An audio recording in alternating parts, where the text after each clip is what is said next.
Hi folks, welcome to the Prepared Homestead. This is Travis. Thank you all for stopping by to watch.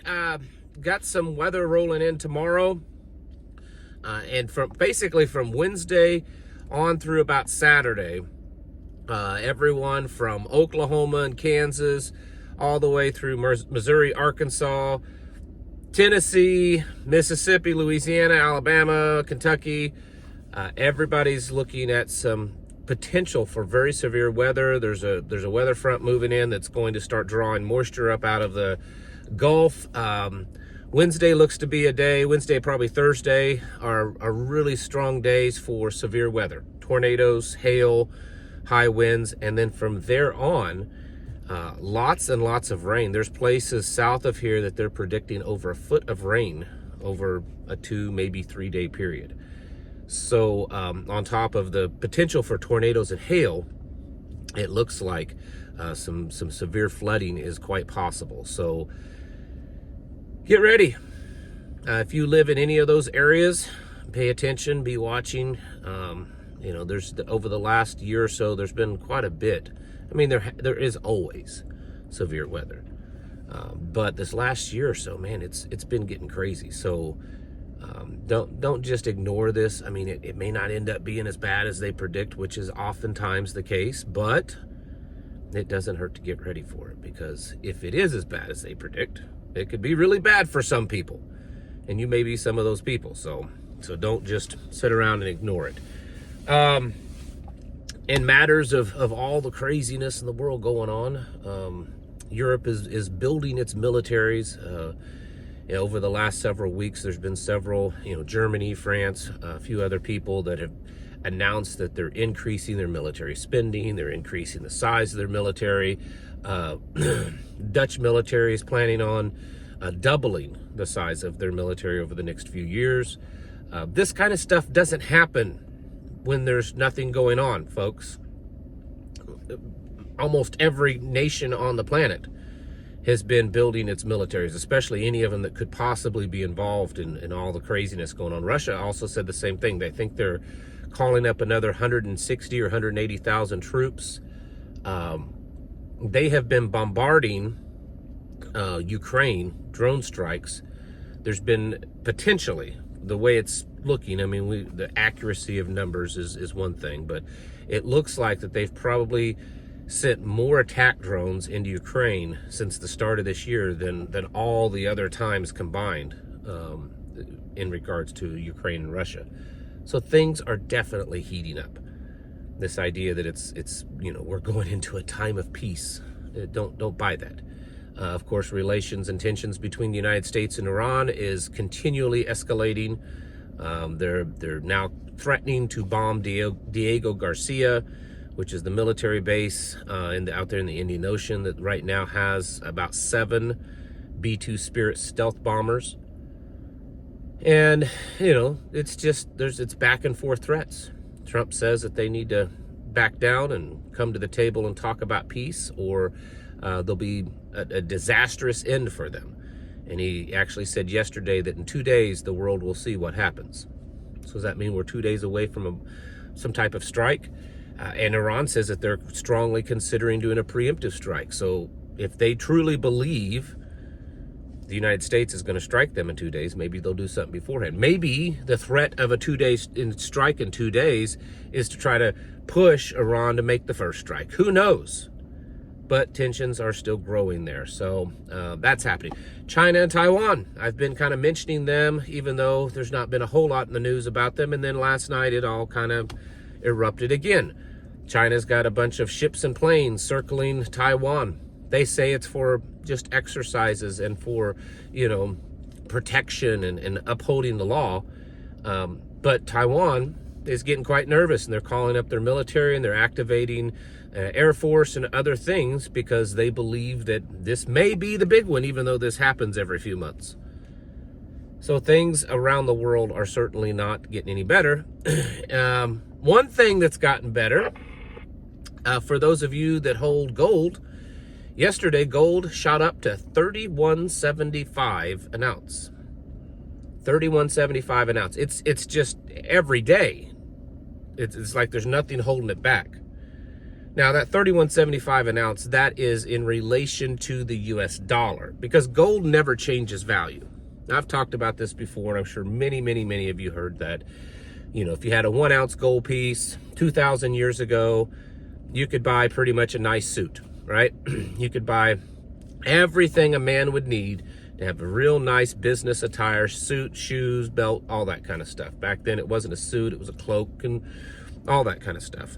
150 years ago, a 1 ounce gold piece would buy a man's nice suit. You know, back before the Depression, after the Depression, you could buy a nice suit. Nowadays, you can go buy a nice suit with a 1 ounce gold piece, a nice one. I mean, I'm sure you can get cheaper suits than $3,000, but we all know that paying $3,000 for a suit is not out of the question. So gold doesn't change price. What is changing? Well, it's the value of your currency. It's a little way to cut off how much wealth you have. I mean, there's the overt in-your-face inflation when we see those numbers, even though I would guess that most everyone watching here knows that the official inflation numbers are complete bunk. They're complete bunk. They're not real at all. But at least it shows sometimes that inflation's going up or down. But that's only one way they have of consuming your wealth. The other way is just the lowering the value of your currency. It's because it's becoming less and less looked upon. You know, whether it's the cryptocurrency, you know, surge, or it's the BRICS currency, or Chinese, or Russian. Even though the world is not rapidly walking away from the US dollar, they are walking away from the US dollar. And in all of the even official government predictions, none of them say that no one's ever going to walk away from the US dollar. It's never going to happen. It just says that it'll take years for it to happen. In other words, it is happening. So they're saying that gold has gone up in value 19% this past quarter. So the first quarter of this year had a 19% growth. Again, gold did not go up in value 19%, folks. Gold is worth the same thing same amount that it was, you know, like I said, 1,000, 2,000 years ago. It's not changed. And even though the U.S. currency is not backed up necessarily by gold anymore, the value of U.S. currency is directly related to gold. And so when they say that the price of gold has gone up 19% in the last quarter, you can pretty much assume that the value of your dollar, those little green pieces of paper in your pocket, has gone down 19%. This is significant. Yesterday, in yesterday's video, I was talking about how several big names, Larry Fink, the head of BlackRock, Goldman Sachs, the CEO of Dollar General, a lot of these people that are kind of in the know are talking about how the forecast for our economy is very bleak. That it looks like that the dollar could lose its global reserve status, that cryptocurrency is going to be the thing. Again, Larry Fink again said something else about how, you know, it's cryptocurrency, that all commodities and stuff could be turned into a cryptocurrency, could be turned into some kind of digital asset, because that's the new wave. That's what they want. It doesn't matter if Joe Biden's in office or Donald Trump's in office or Kamala Harris, or it doesn't matter. In this sense, they all want to push to digital. That is the goal. And so they've got to collapse what exists so that digital can take its place.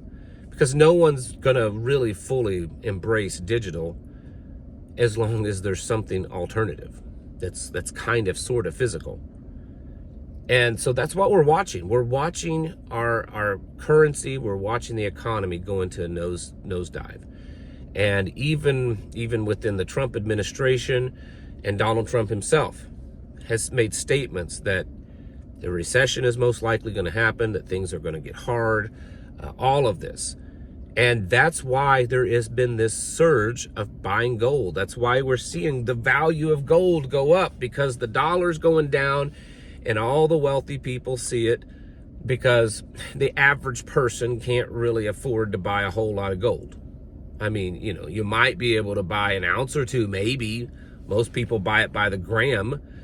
But when you're worth millions and billions, you put your money in gold. And that's what's been happening for weeks, for months now. And if there was ever a sign as to what is happening and what is coming, to me, that is it. Wealthy people want to make money, okay? They want to increase their wealth. You don't increase your wealth by converting your wealth to gold. You just don't. Your gold is not something you're going to make money off of necessarily. I mean, yes, right now. You know, if you'd bought some gold coins a couple of years ago, yes, of course you could make some money if you sold them now. But it's not traditionally something that you're doing it as an investment. You're doing it as a security. It is a security. It's something that will hold your wealth. And so these millionaires and billionaires, these banks and stuff, why would they be taking their money out of the stock market? Why would they be taking it out of all of these hedge funds and mutual funds and real estate, you know, all of this? Because that's exactly what they're doing. They're taking it out of those things and they're converting it into gold. I mean, there's been countless stories of CEOs selling off lots and lots of their stock. But what are they doing? Well, they're buying gold, because all this gold is being bought up like crazy. That doesn't happen in good times. Because in good times, they would put their money in investments to get good returns, to make more money. They're taking their money out of investments that could get good returns, and they're putting it into something that is solid and safe and secure, because they know something is coming around the corner. This is just common sense, folks. It's pretty plain and simple. And so as much as you want to believe things might get better, I think there's no better sign and signal than this. To me, that just tells me in plain English to get ready, because it's about to turn for the worse. How do you get ready? Well, if you've watched this channel and others, you should know that. You should already have that answer. You just probably need the motivation to push yourself. I think we are getting into a time period that we need to kind of shift gears. We've most of us have been in prepping mode, kind of keeping an eye on what's going on, you know, trying to live our lives as normal as possible, but yet still building our preparations, increasing our self-sufficiency. I think we're either at or very near at the time that we shift into actual survival mode, where we kind of lock it down, where we tighten things up, where, you know, we change our plans. We change our habits. Our daily life may change a little bit, because it's getting to that point of being that serious. We need to get ready, folks. You need to get your houses in order. I've been telling you that for years. Most of you have done it. The rest of you, you need to wake up. It's not going as you thought it would. It's going as planned. It's just not what you thought was planned. It's time to get your houses in order and prepare yourselves mentally, physically, and spiritually. Thanks for watching. Catch you in the next video.